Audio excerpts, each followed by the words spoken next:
review on the internet today, the A-List Review. I'm your host, the Game Changer, Wes Troop.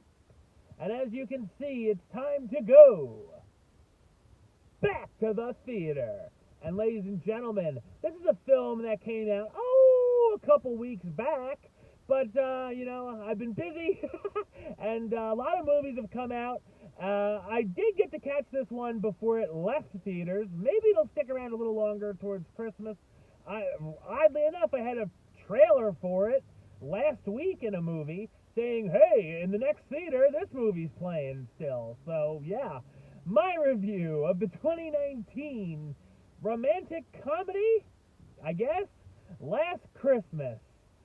Coming up now.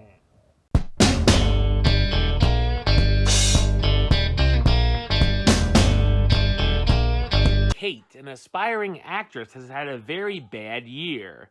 She finds herself making one bad decision after another, becoming a big drinker, depressed, angering her friends with jumping from couch to couch, and even underperforming at her job. While working at the year-round Christmas shop as an elf, Kate meets an attractive young man named Tom. Kate becomes increasingly interested in Tom, hoping for romantic implications, but soon realizes her life may be changing for the better as well. So what did I think of Last Christmas? I thought it's a so-so romantic dramedy. The film is a bit of a roller coaster ride with a lot of ups and downs. It starts out pretty strong as we meet Kate, who's a bit of a modern-day Scrooge, but instead of being greedy and cruel, she's just kind of messing up everything in her life.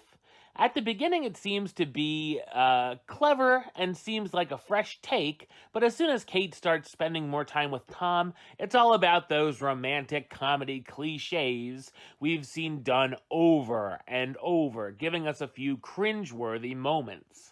Then once the romance begins to pick up, we dive deep into random, unnecessary subplots.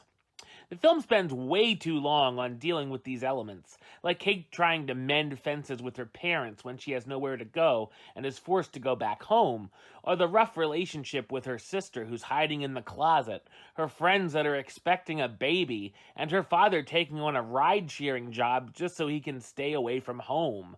There's just way too much crammed in here. I will say that I did like the side story we get featuring Kate's boss, known as Santa, and her newfound romantic interest who shares a passion for Christmas.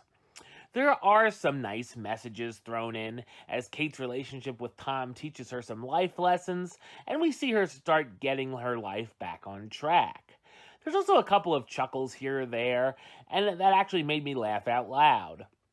Then we get to the crazy ending, where I feel it will make it or break it depending on the viewer.